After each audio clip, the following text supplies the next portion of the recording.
Go ahead, Marian, Okay. please. Introduction to second edition.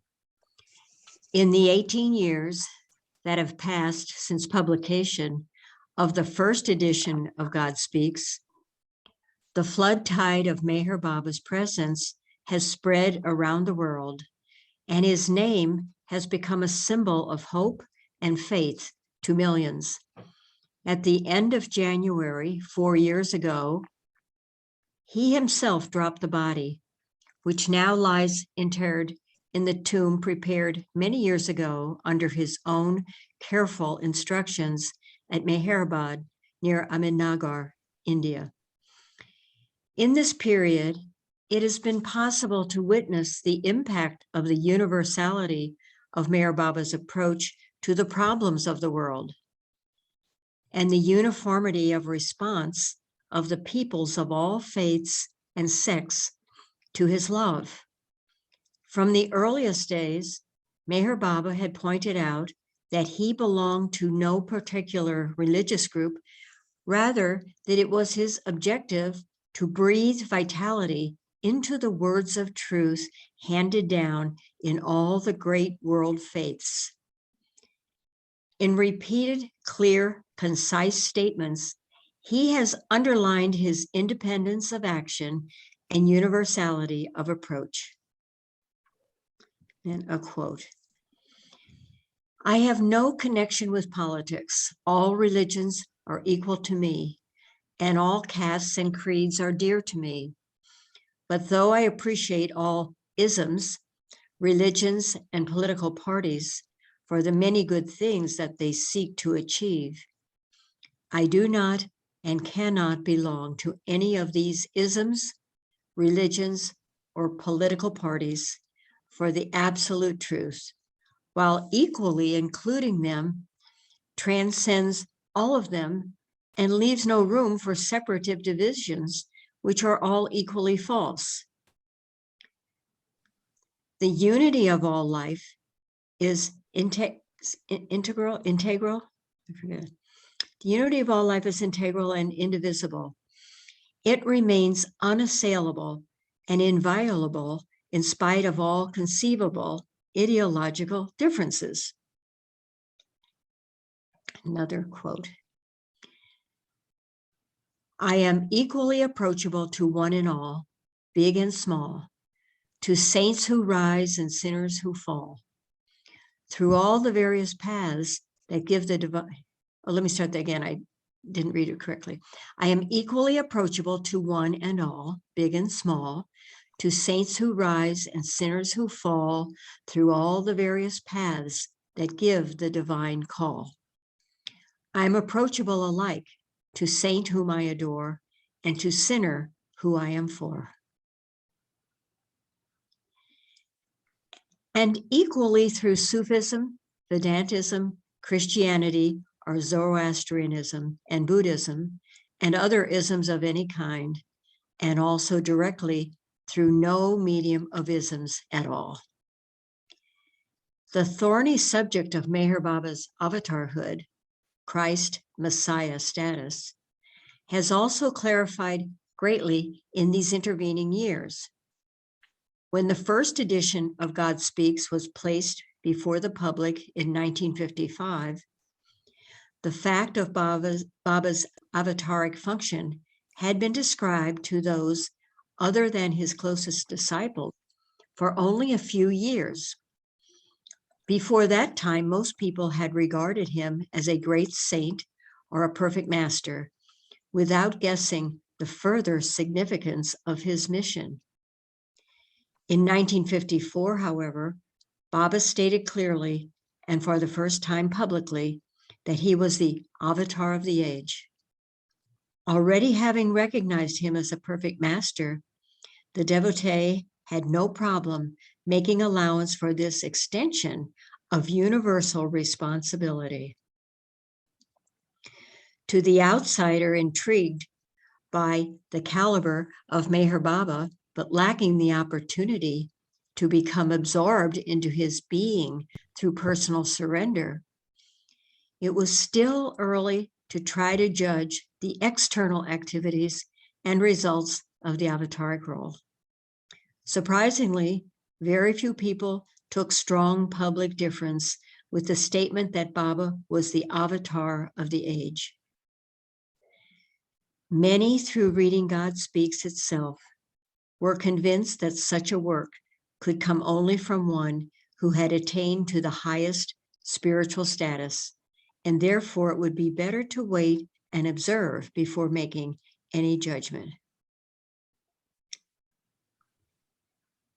Oddly enough, of those who had not encountered Baba in the flesh, it was not the traditionally spiritually inclined who first began to accept him as the Ancient One. It was the young, the rebels, the experimentalists, questing for the clues to meaning in a life of confusion and frustration, who suddenly began to recognize the image and the words of this silent master. Their instincts, sharpened by need and stretched by repeated failures of approach, suddenly found the answer in a photo of Baba, a book of his discourses, a pithy statement about life printed on a small card. And I can pass to someone who would like to read. Go ahead, Ernie.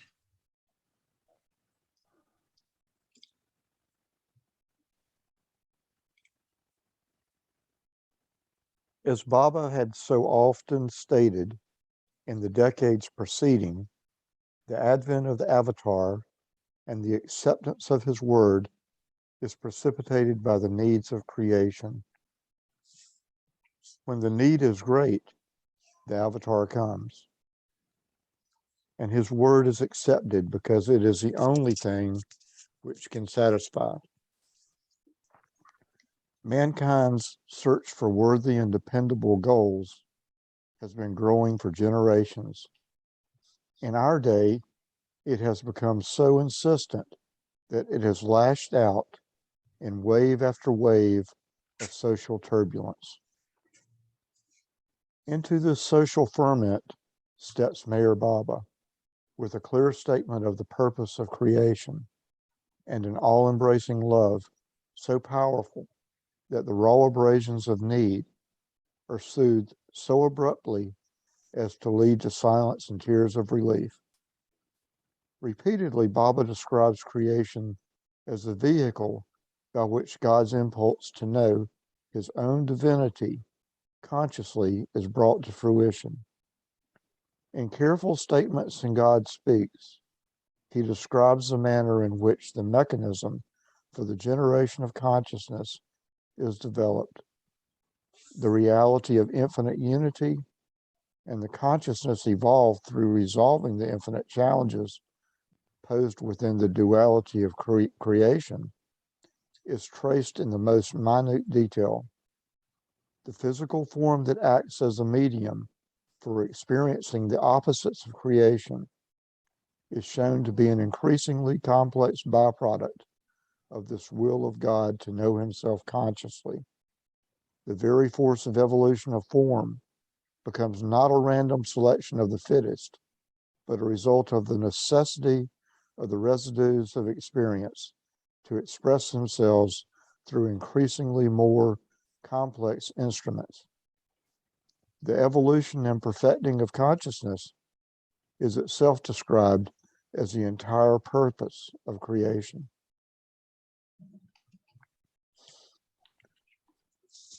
And in regard to the evolutionary process, it is well to remember always that the beginning is a beginning in consciousness, the evolution is an evolution in consciousness, and the end, if there be an end, is an end in consciousness. And that's attributed to the Awakener, Volume 8, number 4.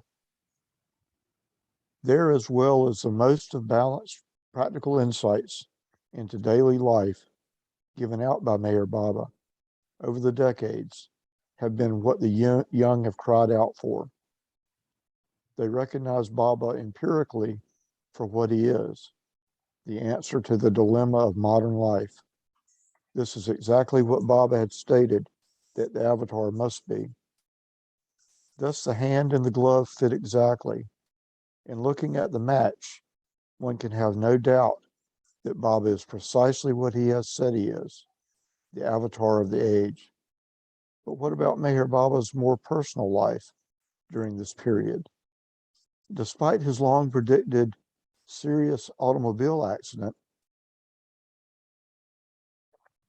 near Prague, Oklahoma in 1952, and a later even graver one near Satara in India in December 1956, in which his hip joint was smashed and Dr. Nailu killed outright. Nevertheless, the 15 years encompassed much intensive inner and outer work. With reference to these two accidents, one must keep in mind that it is a world of systematic balances in which we live, with none of the magic of the fairy wand. The avatar himself trues the balance by the very process of the suffering which he willingly undergoes. On these two occasions, he has spilled his blood on two continents for the sake of what he has known must be done. In 1956, he made a trip to Europe and America and on around the world, visiting Australia for the first time. This 12th visit to the West is amply chronicled in The Awakener, Volume 4, Number 1, and Volume 5, Number 2, and other works.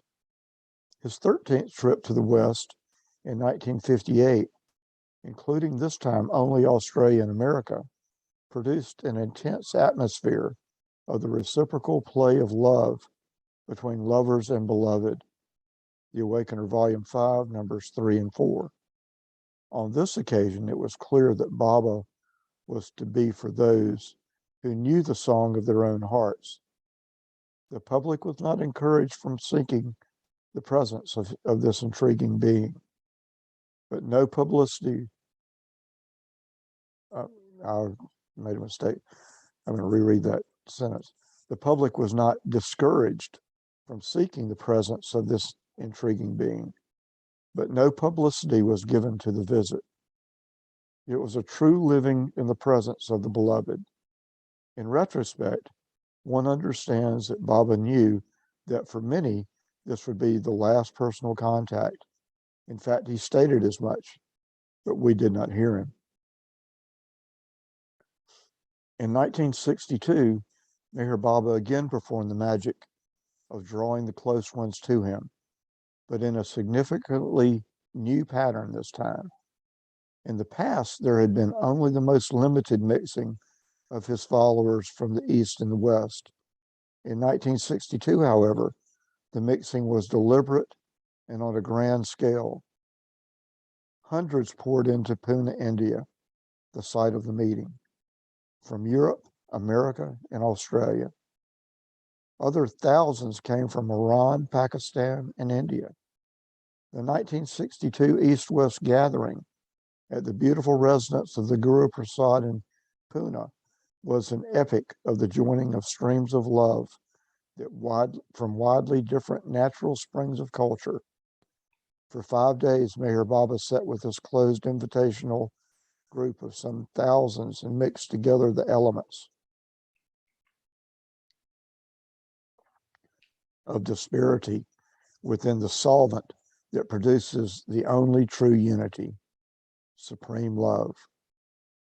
One wonders how this incredible being was able to draw from a body seriously hampered by long, hard use and crippling accidents, the physical resource to greet and bless the multitude for long hours each day and well into the night. On the 6th day, he went even further. The gates of Guru Prasad were thrown open and the masses were allowed to come before him for the coveted spiritual blessing.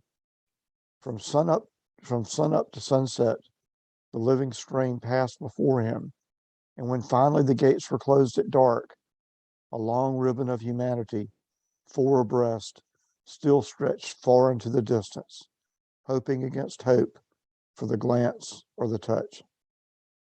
From this time, with brief exceptions in 1963 and 1965, For his Indian devotees, Meher Baba went into increasingly restricted seclusion.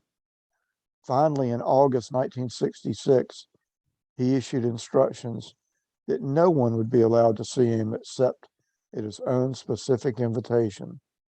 There were very, very few invitations given, and even fewer exceptions made.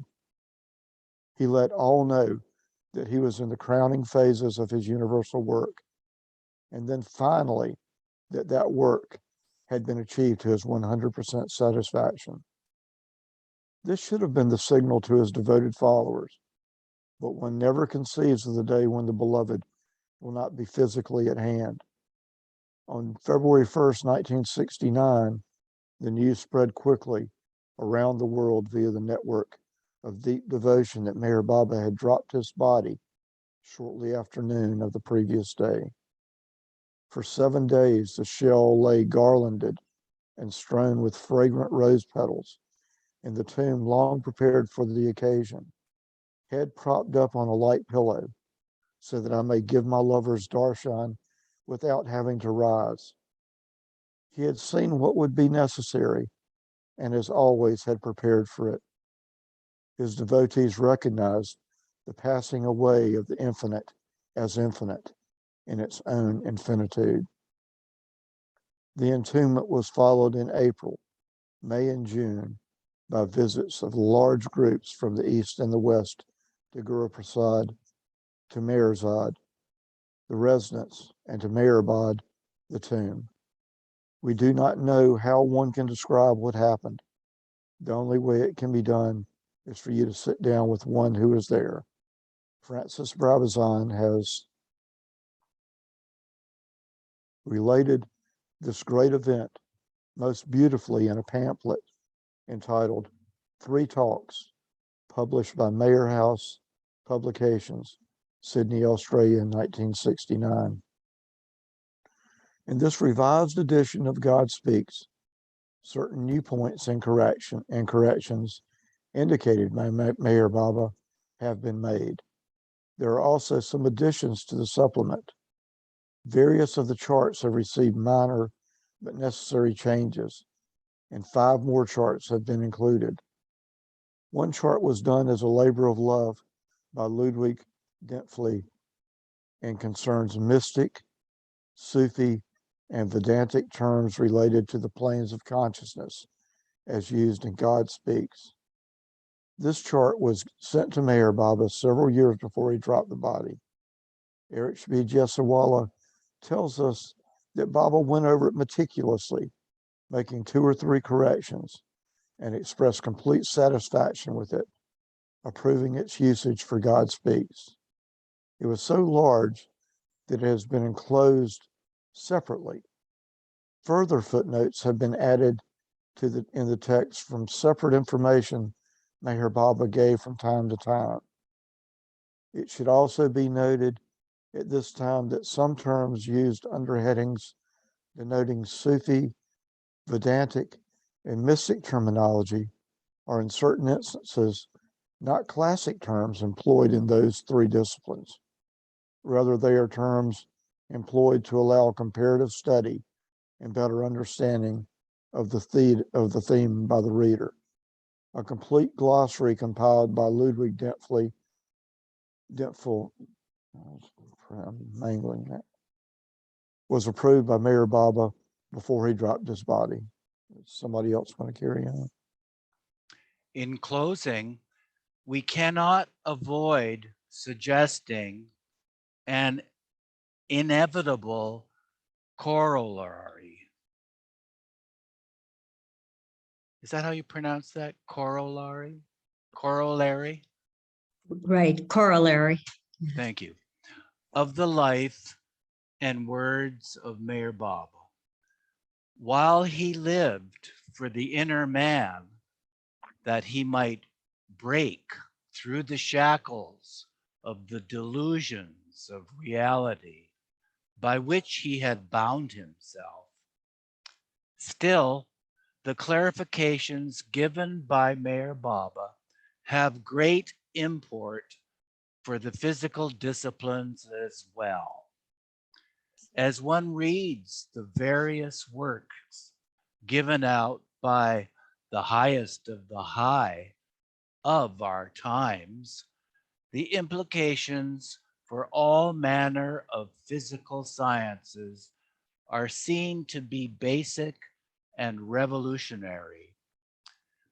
As those trained in the fields of physics, chemistry, geology, psychology, and many other disciplines study the life and statements of Meher Baba, they will quite rightly apply them first to the needs of their own inner natures.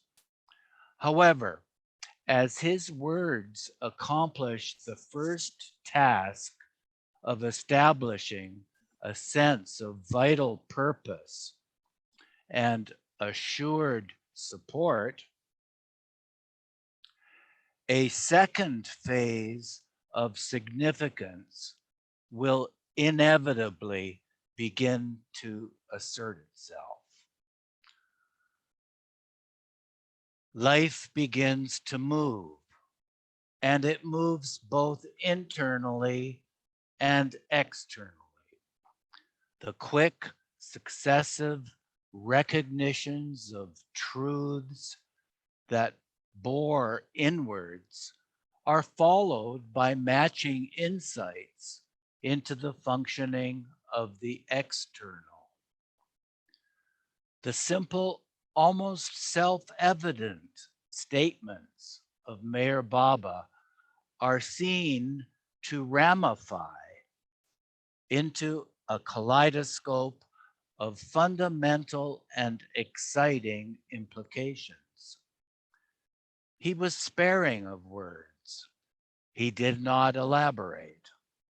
He laid down only a vital reinterpretation of basic truth.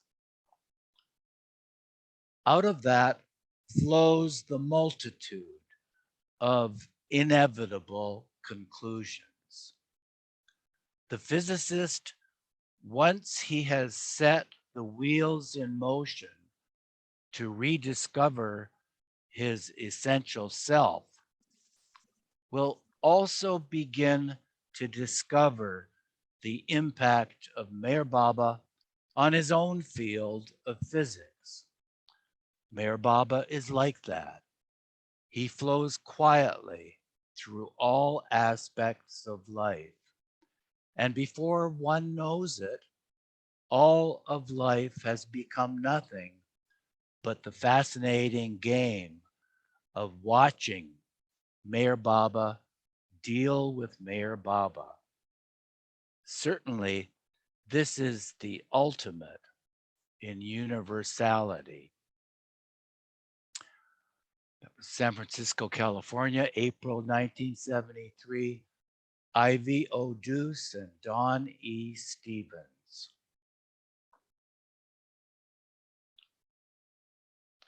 Could you continue now for us, Mahu?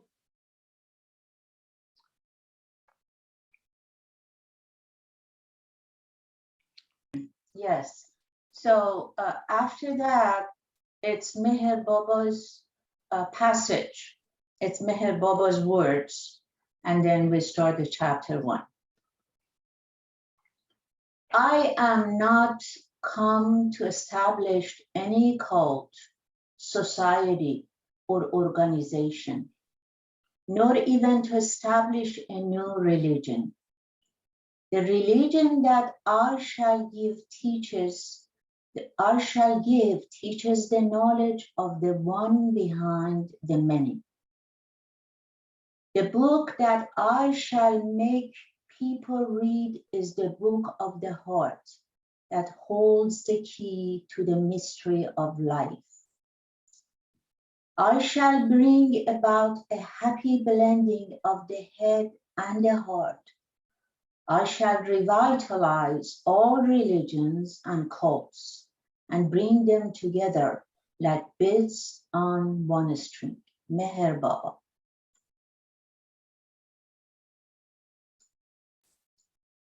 So now the God Speaks Part 1, begins. Part 1. States of consciousness. All souls or atmas were, are, and will be in the oversoul or paramatma. Souls or atmas are all one. All souls are infinite and eternal. They are formless. All souls are one. There is no difference in souls or in their being and existence as souls. There is a difference in the consciousness of souls. There is a difference in the planes of consciousness of souls. There is a difference in the experience of souls, and thus there is a difference in the state of souls.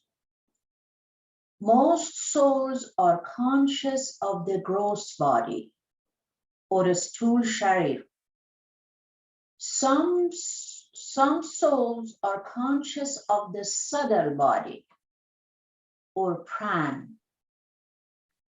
A few souls are conscious of the mental body, mind or mana.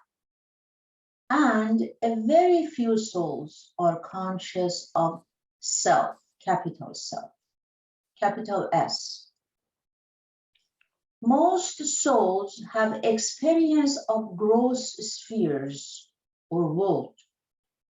Some souls have experience of the subtle spheres or world.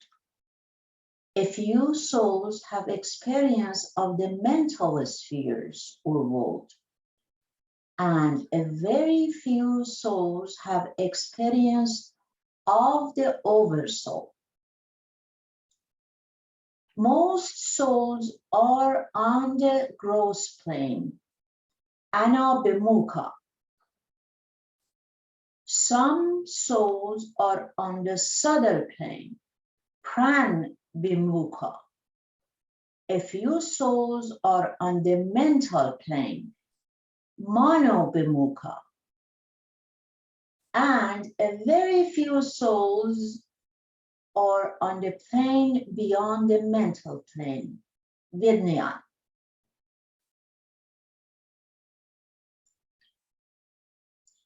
Most souls have great bindings. Some souls have little binding. A few souls have very little binding. And a very few souls have absolutely no binding.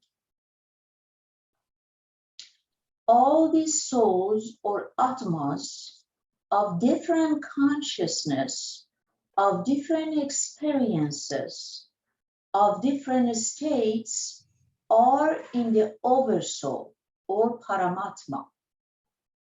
If now all souls are in the or if now all souls are in the oversoul and are all one, then why is there any difference in the consciousness, in the planes, in the experiences, and in the states? The cause of this difference is that the souls have different and diverse impressions or sanskaras. May I ask the asterisk or you? So in asterisk tribute says, see also Meher Baba, the formation and function of sanskaras, discourses, which is in 7th edition of the discourses book, pages 32 to 39. Note that this is a footnote by editor. A sphere, mystic, The body could be mystic, Sufi, Vedantic. Gross sphere or world. The body could be gross body. The Sufi terms for that is jism kasif. And Vedantic term for that is the soul sharir. The next sphere is subtle sphere or world. The body is subtle body or jism latif. And the Vedantic term for that is sukshma sharir or pran. Mental sphere or world, the body is mental body, and the Sufi term for that is jism altaf, and the Vedantic term is Karan sharir or manas.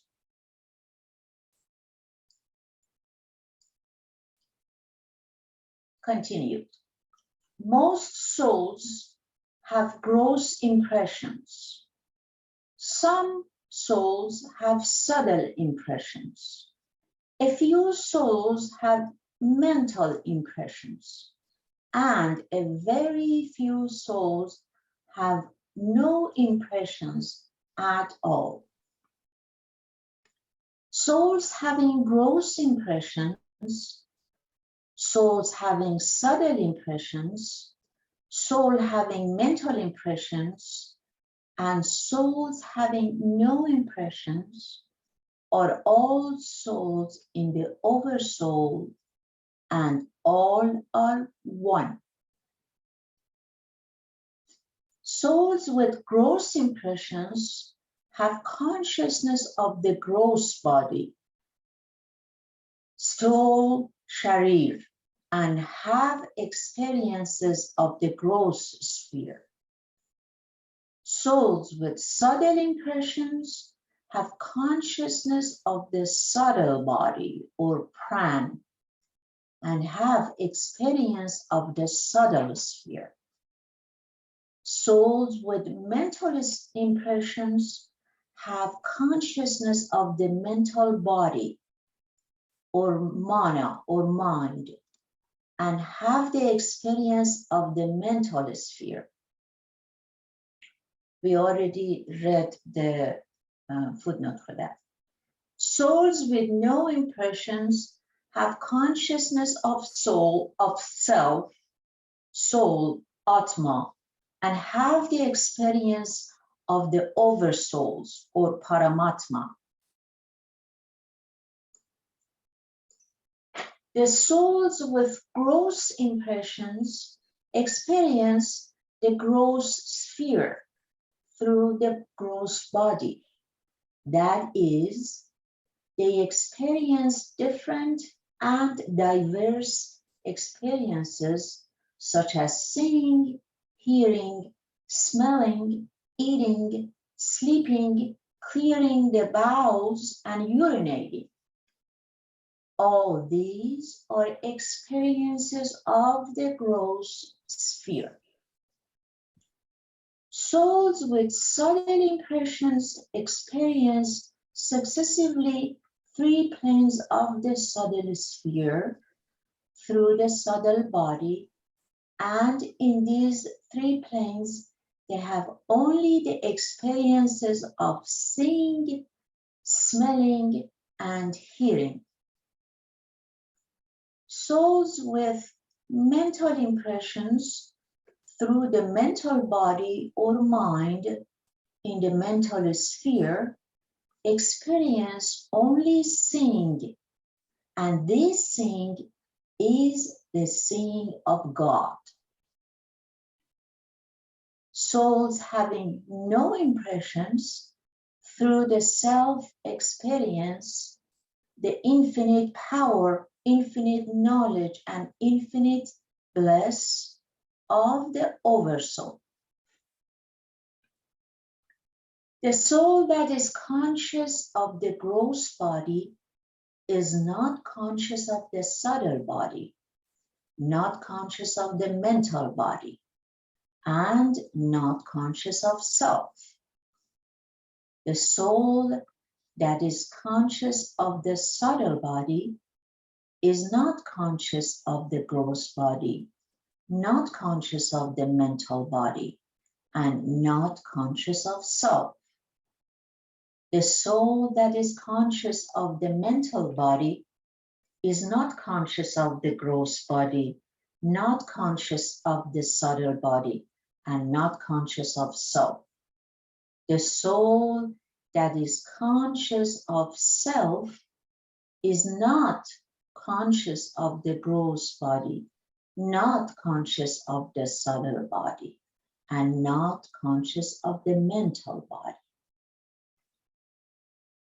The soul that has experience of the gross world does not have experience of the subtle world, nor experience of the mental world, nor does it have experience of the oversoul. The soul that has experience of the subtle world does not experience the gross world, nor does it have experience of the mental world, nor does it have experience of the oversoul. The soul that has experience of mental world does not experience the gross world, nor does it experience the subtle world, nor does it have experience of the oversoul. The soul that has experience of the oversoul does not have experience the gross world, nor does it experience the subtle world, nor does it experience the mental world.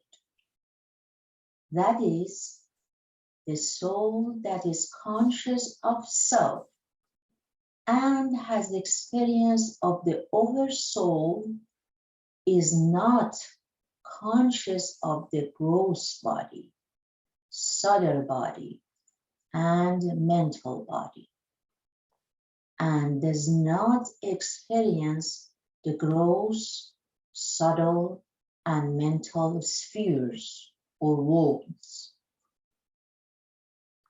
This means that in order to have consciousness of self and to have the experience of the oversoul, the soul must lose consciousness of the gross, subtle, and mental bodies. But as long as the soul is impressioned either by the gross, subtle, or mental impressions, the soul consistently and respectively has consciousness of the gross body, subtle body, or mental body, and the gross, subtle, and mental experiences are persistently and necessarily undergone. The obvious reason for this is that as long as the consciousness of the soul is impressed by gross impressions, there is no way out except to experience these gross impressions through the gross body. Similarly, as long as the consciousness of the soul is impressed by subtle impressions, there is no way out but to experience these subtle impressions through the subtle body. Similarly, as long as the consciousness of the soul is impressed by mental impressions, there is no escape but to experience these mental expressions through the mental body. as impressions of the gross, subtle, and mental vanish or completely disappear, the consciousness of the soul is automatically and obviously directed and focused towards itself. And this soul then necessarily has no alternative but to absorb experience of the oversoul. Now, gross, subtle, and mental bodies are nothing but the shadows of the soul. The gross, subtle, and mental spheres or worlds are nothing but the shadows of the oversoul. Gross, subtle, and mental bodies are finite, have forms, and are changeable and destructible. The gross, subtle, and mental worlds are false. They are zero, imagination, and vacant dreams. The only reality is the oversoul or Paramatma. Therefore, when the soul with its gross, subtle, and mental bodies experiences the gross, subtle, and mental worlds, the soul actually experiences in reality the shadows of the oversoul with the help of its own shadows. In other words, the soul with its finite and destructible form experience falsity, zero, imagination, and a vacant dream. Only when the soul experiences the oversoul with its self, capital, does it experience the real with reality.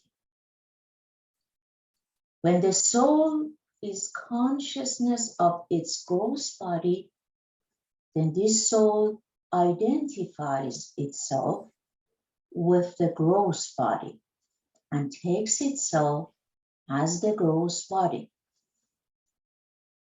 This means that the infinite, eternal, formless soul finds itself as finite, mortal, and having form. Thank you very much, Mahu. Marian, would you like to continue for a little bit?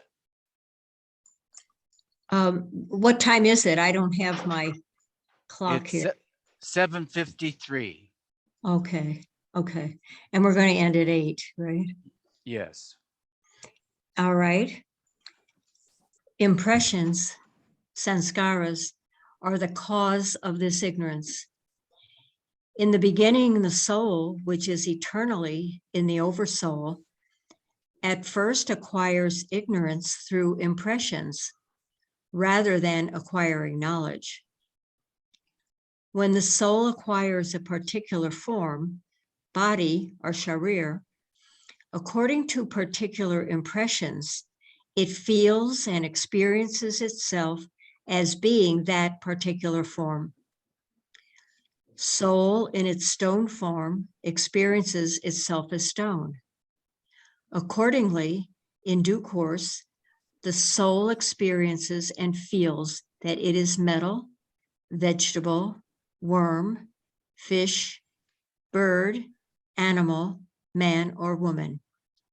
Whatever be the type of gross form, and whatever be the shape of the form, the soul spontaneously associates itself with that form, figure, and shape, and experiences that it is itself that form, figure, and shape.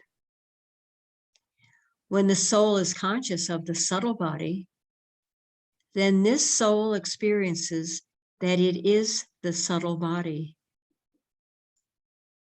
When the soul becomes conscious of the mental body, then this soul experiences that it is the mental body. It is only because of impressions, nukush amal, or sanskaras, that the soul without form, the infinite soul, experiences that it is veritably a gross body, shtul, sharir, or a subtle body, pran, or a mental body, mana, or mind. The soul, while experiencing the gross world through gross forms, associates with and dissociates from innumerable gross forms. The association with and dissociation from gross forms are termed birth and death, respectively. It is only because of impressions that the eternal, immortal soul, existing in reality without births and without deaths, has to experience births and deaths innumerable times. While the soul has to undergo this experience of innumerable births and deaths because of impressions, it has not only to experience the gross world, which is a shadow of the oversoul and which is false, but together with it, the soul has also to experience the happiness and misery, virtue and vice of the gross world. It is only because of impressions that the soul, which is beyond and free from happiness and misery, virtue and vice, has necessarily to undergo experiences of misery and happiness, vice and virtue.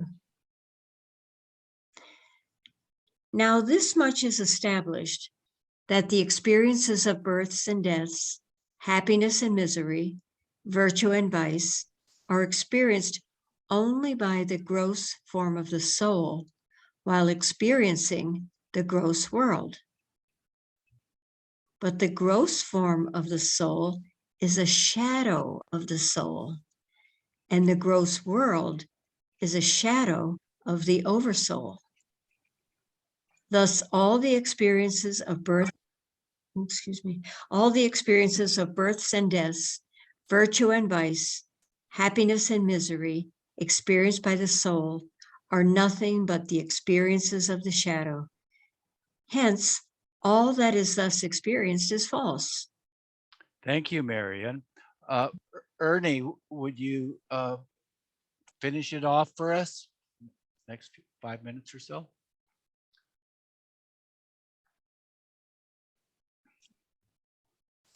Atma in reality is Paramatma. In order to clarify the relationship of Atma, Paramatma, we compare Paramatma with an infinite ocean, a limitless ocean, and the Atma is a drop in this ocean. The Atma is never out of this limitless ocean, Paramatma. The Atma can never be out of Paramatma because Paramatma is infinite and unlimited. How can the Atma come out of or have a place beyond the limitlessness of the limitless? Therefore, the Atma is in Paramatma. After establishing the primary fact that the Atma is in Paramatma, we go a step further and say that Atma is Paramatma. How? For example, let us imagine an unlimited ocean. Let us also imagine that we separate or take out 1 iota of ocean from the limitless expanse of this unlimited ocean. It follows then that this iota of ocean, while in the limitless ocean, before separation is ocean itself, is ocean itself, and is not there in the shoreless ocean as an iota of the ocean, because every iota of ocean, when not limited by the limitations of a drop, is unlimited ocean.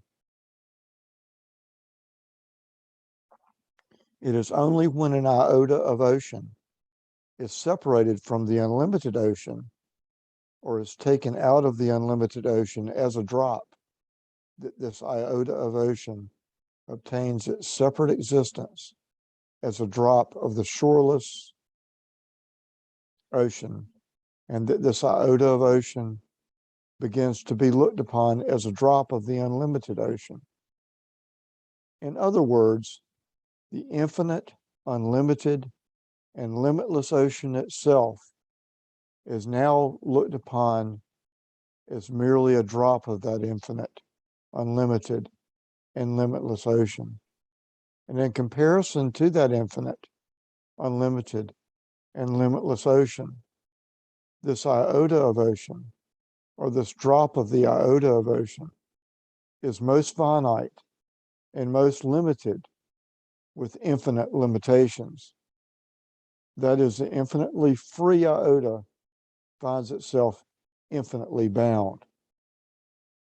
Similarly, the Atma, which we have compared with a drop of the infinite ocean, obtains a seeming separate existence, though in reality it can never be out of the limitlessness of the limitless, infinite Paramatma, which we have compared with the infinite, unlimited, and limitless ocean. But just as the iota of ocean acquires its limitation as a drop through being in the form of a bubble on the surface of the ocean, and the bubble bestows upon the iota of ocean an apparently separative existence from the infinite ocean. Likewise, the Atma, which is in Paramatma and is Paramatma, apparently experiences separative existence from the infinite Paramatma through the limitations of a bubble of ignorance, which the Atma shrouds itself. No sooner does the bubble of ignorance burst than the Atma not only finds itself in Paramatma, but experiences itself as Paramatma. Through this limitation formed by the bubble of ignorance, self-created by the Atma apparently inherits a separative existence from Paramatma. And because of this self-created separativeness from infinite Paramatma, the Atma, which is itself infinite, unlimited, and limitless, apparently experiences itself as most finite with infinite limitations. That brings us to the end of part 1, and we'll do part 2 next week. Okay. Wonderful.